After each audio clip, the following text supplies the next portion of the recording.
ఎదిగే పిల్లలకు వేరుశనగలు,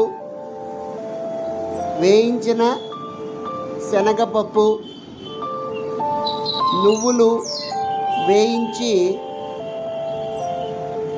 బెల్లంతో కలిపి ముద్ద చేసి ఎదిగే పిల్లలకు కనుక పెట్టినట్లయితే పిల్లలు ఎదుగుదల బాగా ఉంటుంది. వేరుశనగల్లో ప్రోటీన్ బాగా ఉంటుంది, అంటే మాంసకృతులు బాగా ఉంటాయి. అదేవిధంగా నువ్వులలో పీచు పదార్థం ఉంటుంది, కాల్షియం ఉంటుంది. బెల్లంలో ఐరన్ ఉంటుంది. వేయించిన శనగపప్పులో ప్రోటీన్ ఉంటుంది. కొబ్బరిలో పీచు పదార్థం ఉంటుంది, ప్రోటీన్ ఉంటుంది. కాబట్టి ఎదిగే పిల్లలకు ఈ పౌష్టికాహారం అందజేసినట్లయితే పిల్లలకి ఎముకల బలం వస్తుంది, కండర పుష్టి వస్తుంది, ఇతర అవయవాలు బాగా వృద్ధి చెందుతాయి.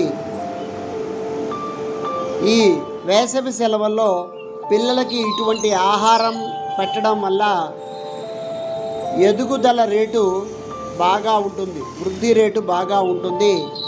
పిల్లలు ఆరోగ్యంగా ఉంటే సమాజం ఆరోగ్యంగా ఉంటుంది. సమాజం ఆరోగ్యంగా ఉంటే అంటువ్యాధులు రాకుండా ఉంటాయి. అంటువ్యాధులు రాకుండా ఉంటే మనం కూడా ఆరోగ్యంగా ఉంటాం. ఇది గమనించండి.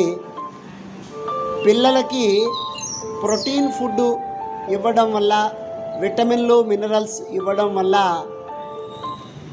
వ్యాధులు అనేవి ఎక్కువగా రాకుండా ఉంటాయి. రక్తహీనత లేకుండా చూసుకోవాలి. బెల్లంలో ఇనుము ఉంటుంది కాబట్టి రక్తహీనత రాకుండా ఉంటుంది. చదువుకున్న తల్లిదండ్రులు, చదువుకోని తల్లిదండ్రులైన పిల్లల ఆరోగ్యం మీద కనీసం ఈ వేసవి సెలవుల్లో దృష్టి పెట్టండి. మంచి ఆరోగ్యాన్ని ఇవ్వండి.